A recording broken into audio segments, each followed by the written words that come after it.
Hola, ¿cómo están? Bienvenidas y bienvenidos una vez más a Aprende en Casa 3.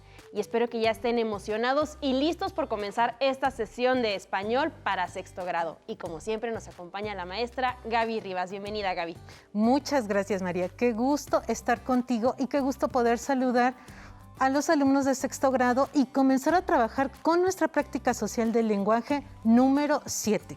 Escribir un relato histórico para el acervo de la biblioteca del aula, la cual, como verás, se vincula con la asignatura de historia, pues leeremos, analizaremos y escribiremos relatos históricos. Sin embargo, digo solo que se vincula porque aunque trabajaremos con relatos históricos, lo haremos desde una perspectiva distinta, la de la asignatura de lengua materna. Oye, Gaby, eso me parece excelente idea, pues como sabes, amo la historia, por eso estudié Historia del Arte. Y además disfruto mucho de la lectura, de la investigación, el análisis y sobre todo la escritura. Y esa es una de las razones por las que la asignatura de lengua materna es una de mis favoritas. María, me alegra mucho escuchar eso.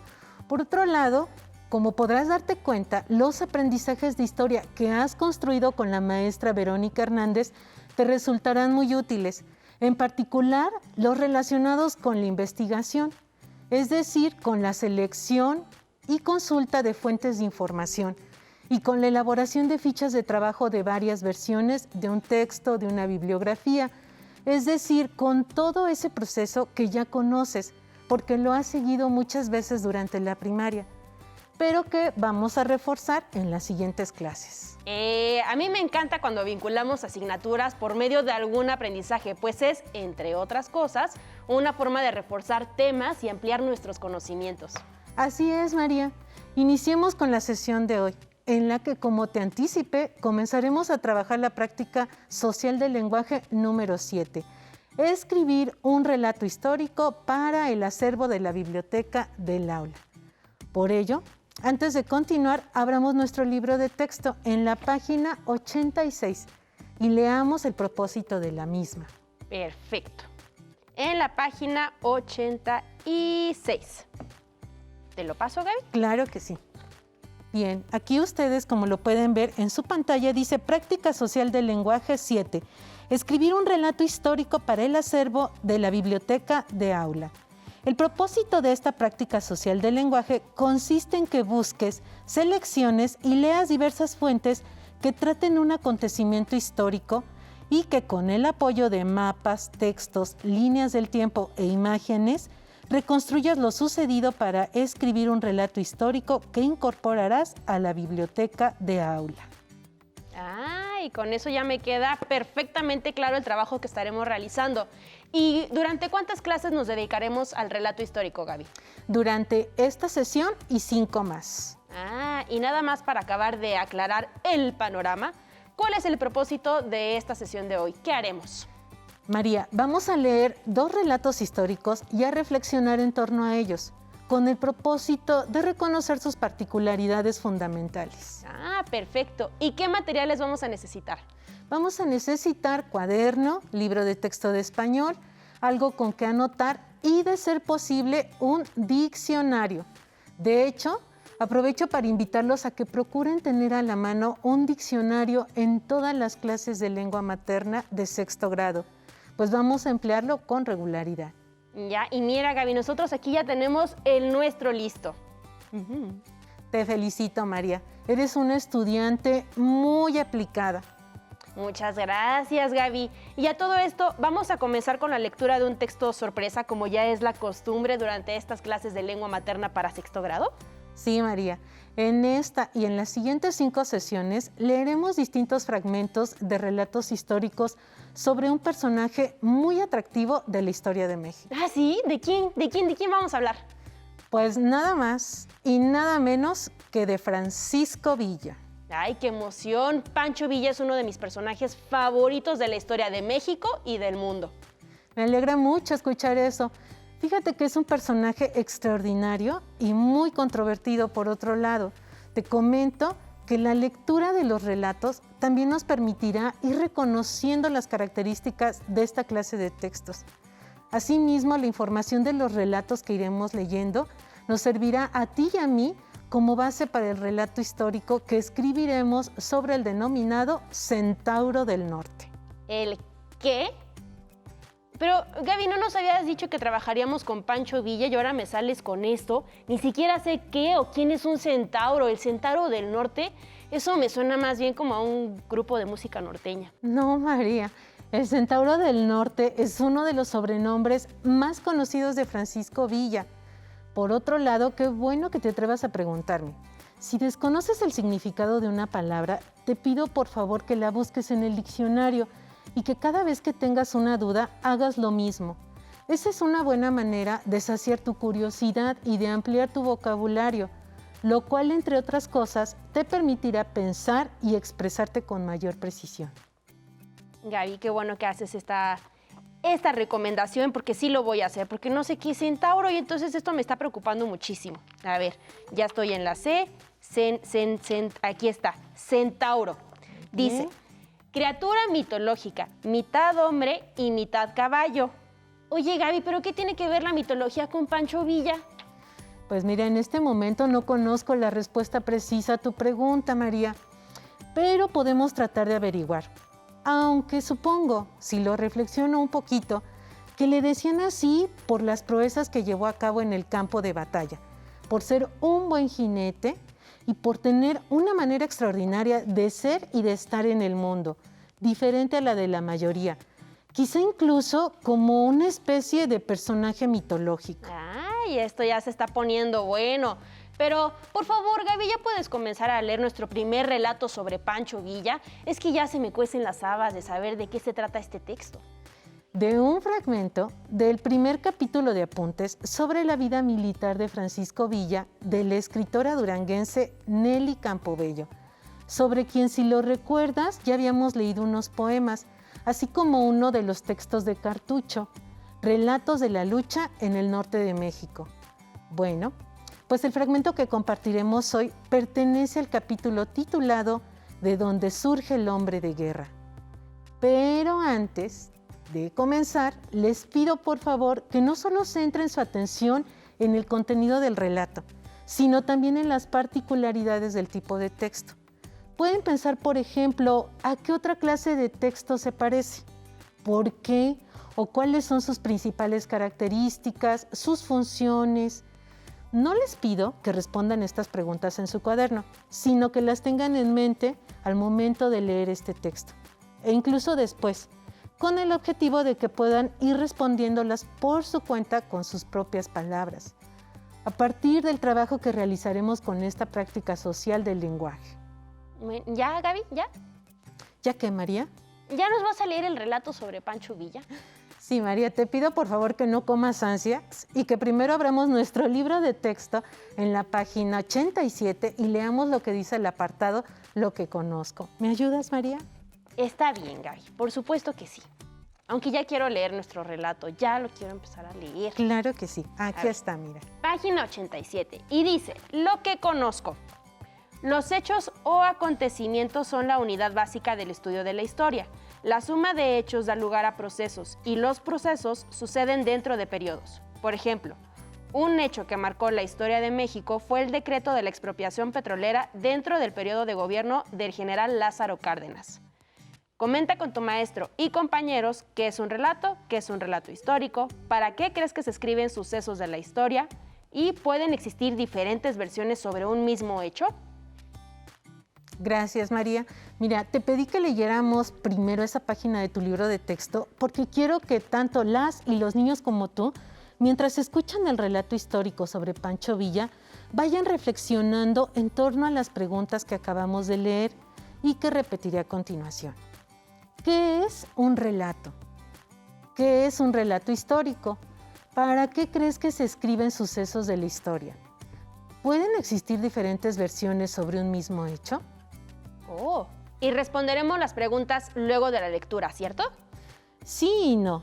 Les pido a las niñas y niños que anoten estas preguntas en sus cuadernos y que vayan escribiendo todo aquello que les resulta relevante en torno a ellas, para que al final, el día que leamos el relato que escribiremos sobre Pancho Villa, tratemos de construir propuestas más profundas y completas entre todos. Bueno, Niñas y niños, por favor, pongan mucha atención a todo lo que ha dicho Gaby hasta este momento.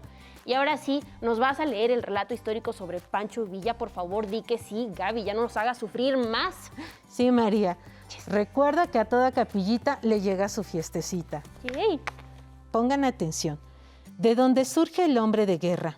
Leva, Cuerda, La Acordada, El Chaco.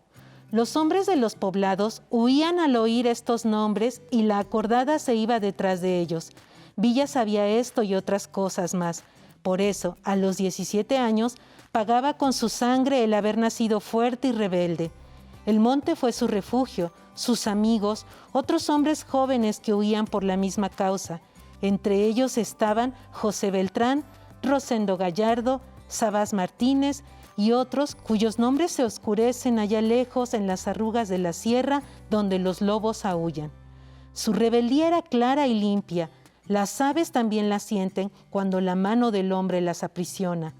Ellos la demostraban con el rifle en la mano, en momentos en que las gentes de ideas, los intelectuales, los escritores no podían hablar ni estar unificados como sucedió después. Aquellos pequeños grupos peleaban por acabar con las injusticias que cometían las autoridades en los pobres de las rancherías. Mataban rurales, asustaban a los jefes políticos y a los ricos. Robaban animales sin dueño, el ganado salvaje nacido allí, perteneciente a quien primero lo tomaba. De estas mismas manadas se surtían los terrazas, los krill y demás ricos privilegiados que solo cumplían con el requisito de estamparles el fierro de la familia. Así vivían y así comían, todo en defensa propia, como los rebeldes de cualquier época. Bandidos los llamaban los hombres del gobierno, así se moteja a cuantos luchan contra una dictadura. La calumnia contra Francisco Villa ha cundido. Su vida solitaria y miserable de constante rebeldía ha sido tema de las mentes inquietas que insisten en explicar lo inexplicable para el mismo Villa. Villa huyó por ese miedo que todos los jóvenes pobres tuvieron a la leva. Después era imposible regresar. La vida de los hombres contrae compromisos que solo ellos entienden y resuelven, compromisos incomprensibles como la vida misma. En 1910, Francisco Villa continuó su rebeldía en las ciudades. Vino sonriente con la seguridad que solo tiene la gente que ha sufrido. México presentaba el aspecto de una cárcel. Sus hijos estaban encadenados. Los hombres que gobernaban eran fuertes.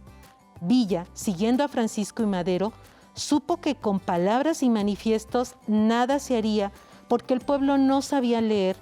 Los esclavos ignoraban la palabra libertad. Los mineros sabían que sus pulmones se les salían por la boca, que sus piernas se les encogían por el reuma, que sus hijos tenían las canillas flacas y los ojos pelones. Sabía muchas cosas tristes. Aunque la leyenda recompuesta diga y afirme antes de esa época no existió Francisco Villa, indudablemente del muchacho rebelde de 1893 nacía el bravo coronel de 1911. Pero Francisco Villa, el que conociera el mundo, el que vino a defender los ideales del pueblo y a ser el jefe militar de la Revolución Armada de México, ese nació en 1910, vestido de amarillo, llevando un sombrero ancho con listón tricolor en la copa y unas cananas fajadas en cruz. La Revolución lo utilizó primero como capitán, que a su vez junta a otros capitanes que han de ayudarlo a formar 2 años después el primer gran ejército nacido del pueblo de México. Sus valientes capitanes iban por todos lados levantando gente. Unos traían 10 hombres, otros 20, otros 50. Los mismos capitanes daban facultades a sus amigos para que reuniera gente, caballos, rifles. Poco a poco fue creciendo aquella columna. Era 1911. El soldado Pancho Villa, el rebelde de 1893, estaba allí encabezando a sus hombres. Por fin sus sueños de libertad iban a discutirse con baterías potentes. Por fin su rebeldía de 15 años había encontrado eco. Ahora ya no estaba solo. Tenía 800 hombres que llevaban 8 cananas por cabeza, pertrechados y vestidos de amarillo. Era una columna dorada, así decía la blanca tierra del desierto de Chihuahua, y cada uno valía por 10 de los mejores. En sus manos traían la vida de sus enemigos.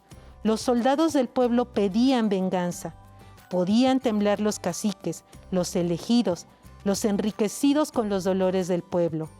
Estas o parecidas palabras repiten ahora los patriotas, los viejos que hoy pasean su cabeza blanca por los campos que ayer regaron con su sangre de adolescentes e idealistas.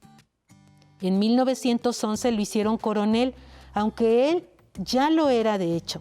En este año libró varios combates y tuvo difíciles encuentros, el de Las Escobas, el de Tecolote, Cerro Prieto, Satebó, Camargo y San Andrés. Amagó las guarniciones de Parral Jiménez, Chihuahua. Hostilizó las vías de comunicación entre los federales de todo aquel estado. En 1911, Villa sufre lucha. Es mentira que apenas alzado en armas, de todas partes brotaron hombres y carabinas, caballos. Ni tampoco le entregaron soldados pertrechados, listos para que él los guiara. Él supo responder al momento. Vio que México necesitaba quien derrocara al ejército de un tirano. Su primer pensamiento fue juntar hombres y así lo hizo. Empezaron sus acciones tan desproporcionadas que nadie comprendía cómo las empeñaba. Con su estrategia propia lograba pequeños triunfos, engaños al enemigo, como el de amarrar ramas en la cola de los caballos y hacerlos correr, encender lumbres que fingían grandes campamentos, poner sombreros en hileras para simular hombres, hacer que los caballos dieran vueltas a un cerro indefinidamente. De este modo, lograba derrotar destacamentos, aumentar armas, hacerse de provisiones y demás pertrechos. Campobello Nelly, apuntes sobre la vida militar de Francisco Villa en mis libros, segunda edición, México, Gobierno del Estado de Chihuahua, 2004, página 367 a la 369. ¿Qué te pareció el relato, María? A mí me encantó, Gaby, pero ahora quiero saber más de Pancho Villa. Lo siento, María, pero en esta sesión no nos dará tiempo de leer más sobre Pancho Villa. Tendrás que investigar por tu cuenta después de las clases. Te voy a hacer una pregunta, María, que parece obvia, pero que no necesariamente lo es. ¿Crees que los hechos que acabamos de escuchar ocurrieron en la realidad tal y como se cuentan? Pues mira, Gaby, no sé si exactamente como lo describe el narrador, pero supongo que sí. El general Pancho Villa fue un hombre de carne y hueso. Y de eso, pues yo creo que ninguno de nosotros tenemos alguna duda, ¿o sí? No, tampoco dudo de su existencia, María. Sin embargo, como veremos en las siguientes clases, cada relato histórico posee particularidades únicas que lo distinguen del resto, pues tanto quienes los escribimos como los que los leemos somos sujetos y por lo tanto nuestra visión será siempre subjetiva. Aquí me parece importante enfatizar que se puede hablar por un lado del hecho histórico en sí mismo, al cual por decirlo de algún modo accedemos mediante la vivencia o la investigación, y por otro de la perspectiva única que cada quien tiene para vivirlo, interpretarlo y contarlo. Inevitablemente en este caso existen muchísimos relatos sobre el Centauro del Norte y las visiones que ofrecen sobre él pueden ser muy diferentes, incluso contrastantes, pues así como hay quienes lo calificaban de bandolero, otros lo consideraban un ser muy especial, casi de naturaleza mitológica. Esto lo iremos comprobando conforme vayamos profundizando en el tema. Entonces supongo que eso no significa que aunque las visiones y versiones en torno a un mismo ser o acontecimiento puedan ser opuestas, algún autor esté mintiendo, ¿verdad? Así es, cada quien narra acontecimientos reales del pasado, pero desde su perspectiva, y pone atención en cosas en las que no se fijan los demás, y las dicen de maneras diferentes, con sus propias palabras y emociones, pues todos somos personas únicas. Pero, insisto, todos los autores afirman haber sido fieles al momento de escribir sobre lo que atestiguaron o investigar. Y supongo que esto se vincula con la función del relato histórico que mencionamos al inicio de la sesión, ¿no es así? Sí, María. Y ahora que lo recuerdas, ¿por qué no me das una respuesta inicial sobre cuál crees que es la función principal del relato histórico? La función principal. Yo creo que me parece que tiene que ser coherente pensar que parte de la función del relato histórico es contarle a otras personas ciertos acontecimientos que, por su relevancia, el autor considera importante difundir. Y esto supongo que nos permite, entre muchas otras cosas, reflexionar no solo sobre nuestro pasado, sino también sobre nuestro presente y nuestro futuro. Te felicito, María. Tu respuesta es correcta. Pero como dije, seguiremos tanto reflexionando sobre el asunto en las siguientes clases como profundizando en torno a nuestras ideas. Por otro lado, quiero subrayar el hecho de que en este caso se trató de un relato escrito, pues también existen los relatos orales, los cuales también pueden ser fuentes valiosas de información. Exacto, Gaby, como cuando entrevistaste a tu papá para que nos hablara sobre la gastronomía de Huichapan. Así es, María. Esto último me hace recordar muchos mitos y leyendas en torno a Francisco Villa. Fíjate que hay algunos muy simpáticos, como el que afirma que una universidad norteamericana mandó a saquear la tumba de nuestro líder revolucionario para robarse su cerebro y así poderlo estudiar porque era un ser superdotado extraordinario.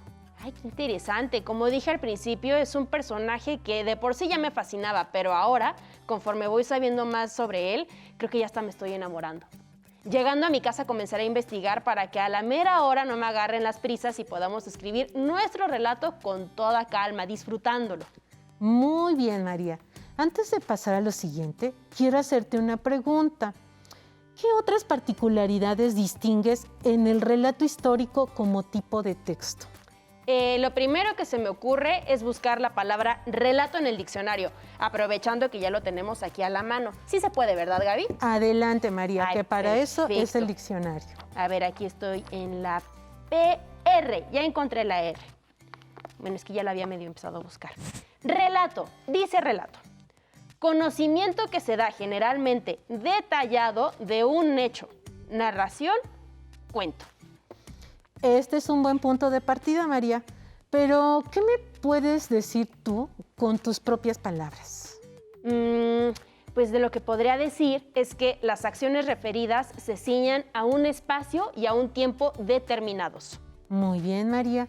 Así es, los hechos descritos en el fragmento que leímos se llevan a cabo en el norte de México, entre 1893 y 1911. Exacto. Y en ese sentido, puedo darme cuenta de que los hechos descritos constituyen una historia en sí misma, la de Pancho Villa, la cual está integrada por una sucesión de acontecimientos ordenados cronológicamente. Vaya que pusiste atención, María, te felicito. En efecto, el relato histórico está integrado por una sucesión de acontecimientos. Aquí pues vamos a ir viendo que los personajes sobre los que habla el narrador van sufriendo una transformación, así como las situaciones en las que están envueltos. No es lo mismo el Pancho Villa descrito en 1893, que es calificado como muchacho rebelde, que el de 1911, que es denominado Bravo Coronel. Ay, qué cosas tan interesantes hemos aprendido en esta clase, Gaby. Sin embargo, aún tengo dudas en torno a las principales particularidades del relato histórico. ¿Crees que podríamos profundizar un poco más en el tema? Así es, María. Vamos a seguir profundizando en este tema en las siguientes sesiones. Y si en casa tienes tiempo, yo lo que te recomiendo es que en la página 88 de tu libro de texto puedas realizar la lectura de este relato histórico que tiene que ver con la expropiación petrolera. Y de esta manera vas a poner en práctica o vas a identificar todo lo que te comentamos durante esta sesión. Ay, Gaby, pues muchas gracias por esta sesión del día de hoy y ya quiero que sean las otras. Gracias, Gaby. De nada, María. Si te es posible, consulta otros libros y comenta el tema de hoy con tu familia. Si tienes la fortuna de hablar una lengua indígena, aprovecha también este momento para practicarla y platica con tu familia en tu lengua materna. Por hoy hemos terminado con Principales características del relato histórico 1, de lengua materna español de sexto grado. Y espero que lo hayan disfrutado tanto como la maestra Gaby y yo. A continuación, historia. Nos vemos, hasta la próxima. Pero antes, a movernos un poco.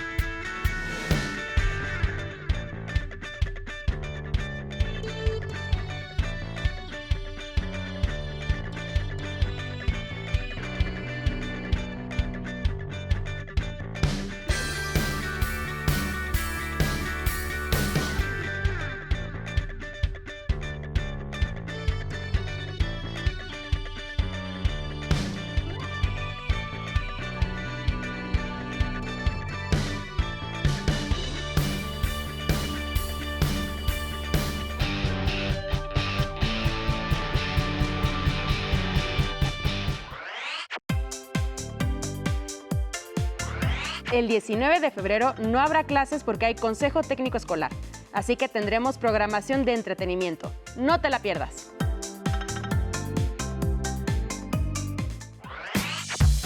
Si no tienes el libro de texto o necesitas ayuda para responder las preguntas, contáctanos.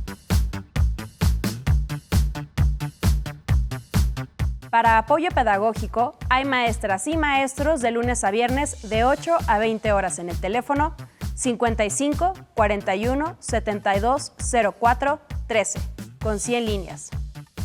También puedes encontrar los libros de texto en la página conalitec.cep.gov.mx. Si quieres volver a ver los programas de Aprende en Casa, los puedes encontrar en la siguiente liga: aprendeencasa.cep.gov.mx.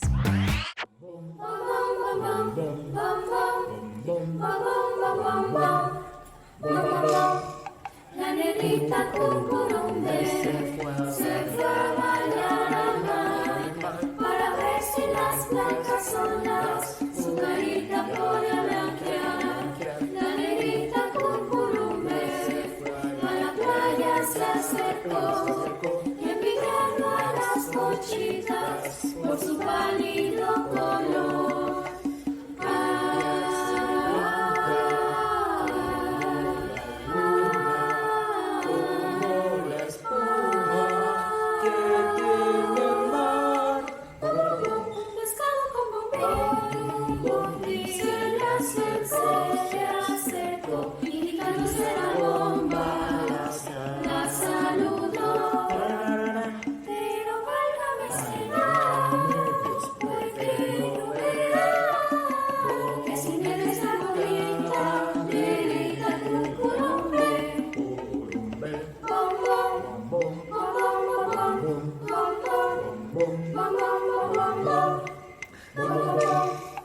La negrita cucurumbe se fue a bañar al mar para ver si las blancas olas su carita podía blanquear. La negrita cucurumbe a la playa se acercó, envidiando a las conchitas por su pálido color.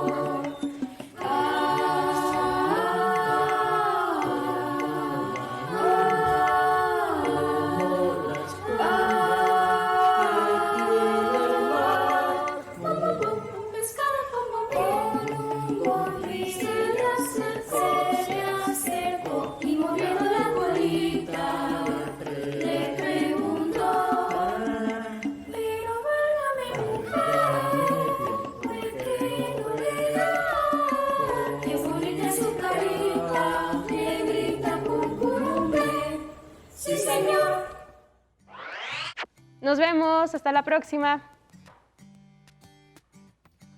Adiós.